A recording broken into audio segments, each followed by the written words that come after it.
Well, the simple part that most people don't understand is that every thought we think and every word we speak is creating our future.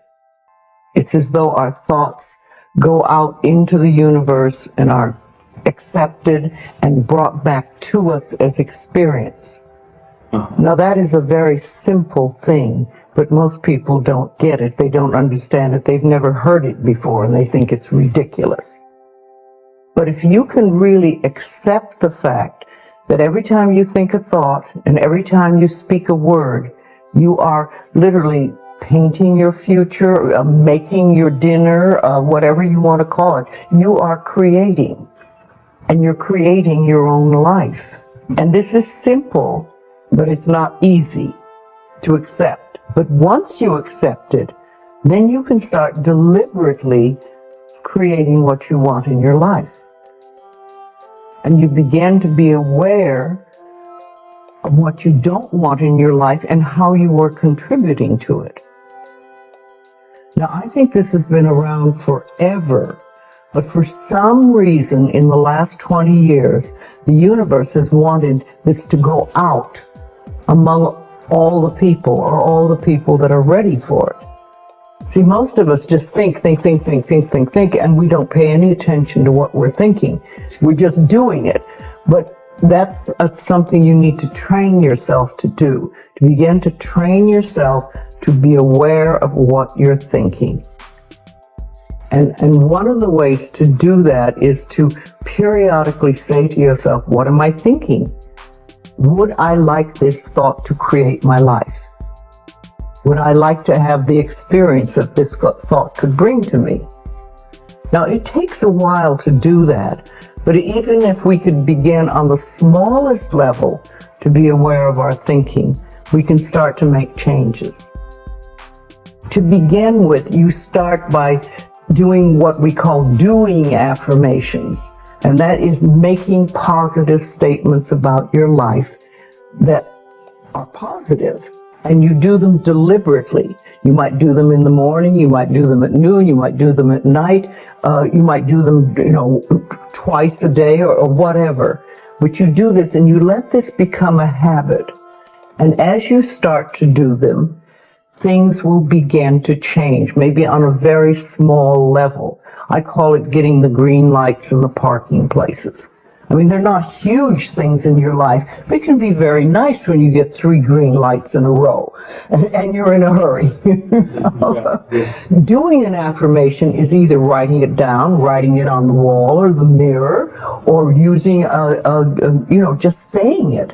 What I like people to do is to stand in front of a mirror and do their affirmations. Because there's something very powerful about looking in your own eyes and accepting yourself, or noticing that you reject yourself when you're saying something positive about yourself.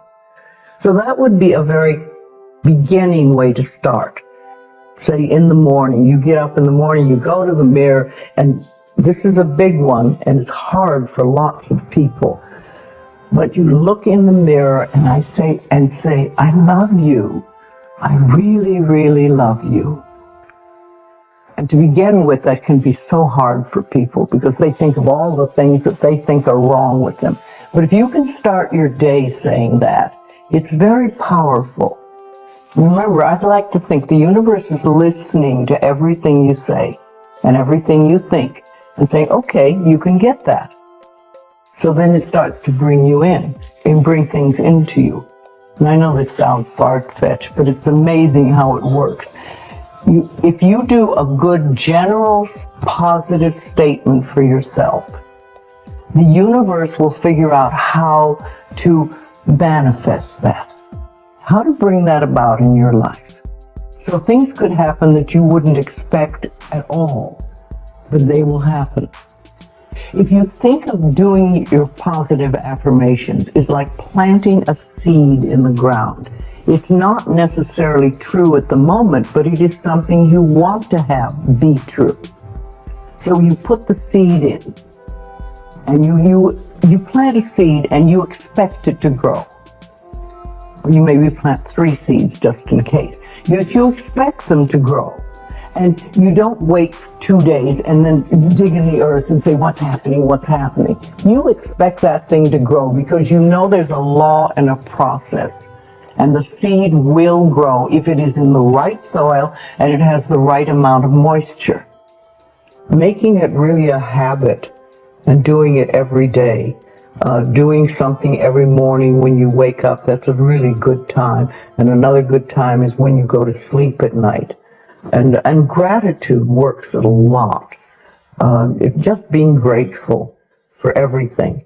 I always say the universe loves gratitude. The more you're grateful for what the good is in your life, the more good you get to be grateful about. Mm-hmm.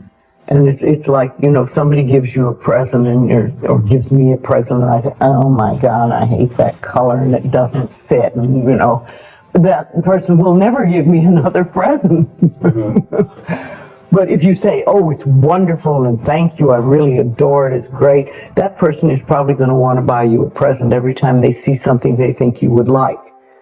And it's like that with the universe. The universe loves gratitude.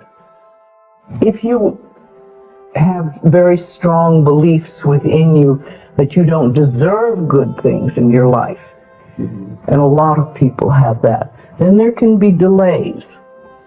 And sometimes people say, well, affirmations don't work. I've done them. But when they're doing, for instance, prosperity affirmations, and they've done some prosperity affirmations, and they say it doesn't work, nothing's happening. And I say, well, all right, how many prosperity affirmations did you do in a day? And they'll say 3, probably. And they say, all right, how many poverty affirmations did you do this day? And that could be 300. Depending on where you're coming from and what is running through your mind. See, I have one of my thoughts about life is that only good lies before me. And I have been saying this for many years. So it doesn't really matter to me what happens in life because I know it's going to be good. Well, there are lots of things you can do to help you become more conscious of what is going on. And because so many of our belief systems really are unconscious or subconscious, we're not aware of them. They're just things that were bred into us as we were children, is to take a little time to figure out what they are. And I always say a really good exercise is to take a big sheet of paper and write on top of it, say, what I think about men. And then another one, what I think about women. What do I think about money? What do I think about any subject you can think of? And just write all the things that come out of your thoughts. And whether they sound good or not, just write them down. And any one subject, if you just write them all down and then look at them and see how many are positive and how many are negative. And if you can take those negative ones and turn them around, make them into positive affirmations, then you can start clearing up what you believe about, say, money that is not positive for you. Mm-hmm. or is keeping you from bringing money in. And you can do that with lots of things in your life. So you can really begin to realize what you do believe about these things. So you can't change your thoughts if you don't know what your thoughts are. There is a law of thinking, and we are beginning to learn about it. And it is like a computer. If you have this gorgeous computer put in front of you, and you don't know what to do with it, it's a piece of junk. But if you learn the language of the computer, miracles happen. And that is what the law of thinking is. When you learn how it works, miracles happen. What you think and what you believe is what will come true for you. Your thoughts create your life. It's that simple. And when we can get that, we can make enormous changes. Well, I think it really starts with realizing that you don't love yourself. that most people don't. Most people feel they're not good enough, that they haven't done it right, they won't do it right, they'll never be enough, and they're definitely not lovable. And when we come from that space, it's very hard to create things for ourselves that are really good. So in the early days when I worked with people, I used to fix this problem and fix that problem, and you'd have this a health thing, and we'd work on that, and we'd work on this. And one day I discovered, much to my amazement, that if I would help people learn to love themselves, to really accept themselves as they are, we didn't have to work around problems, because it was almost like a miracle. Everything seemed to fall away. It's a hard one for people because we grow up believing that we're not good enough and nothing is right. I remember lots of times I would ask people, well, what is really wrong with you? What have you done that is so terrible that you're not acceptable to yourself? And I never, ever, ever got an answer that made any sense. You know, they might say something like, well, I'm too fat. Well, so, but when you talk about loving yourself, a lot of people think that that's vanity. But it isn't really. It has nothing to do with that. That is narcissistic. But to really care for you and to acknowledge that you are an important being. It's almost like in the Bible they would say, you recognize that you are a child of God, that therefore you are perfect. But even if you're not a biblical person, if you can recognize that you are a being that has self-worth, if you can really recognize your own worth, then you start to treat yourself differently. And I think that's what's so very important about loving yourself, is you stop beating yourself up, you stop making yourself wrong, you stop talking about how awful you are, and you stop saying things like, I'm really stupid and stuff, and you start to treat yourself with a certain amount of respect. And this makes an enormous difference, because what you give out in life is what comes back to you. So if you're giving out a feeling of, I'm okay, I'm good enough as I am, and I am acceptable, and I love life, and I love me, and you start having gratitude for yourself and for life, then life treats you differently, because you are having a different vibration that you're giving out and getting back. And that's when things really start to flow. Now, a lot of people don't realize it, but you have to practice. You just have to start it. And that's why I try to get people to do a lot of mirror work. If you look in the mirror, just simple things like looking in the mirror in your own eyes and saying, I love you. I really, really love you. And it helps if you use your name, Louise, I love you, I really love you. It gets to that little child inside that has been rejected for so long. And it breaks open sort of a dam or a door or whatever you want to call it. And it's like little miracles start to happen. Lots of little good things happen. And the universe loves grateful people. The more grateful you are, the more you get to be grateful about. It's that simple. Life is really very simple. We make it enormously complicated, but it doesn't have to be.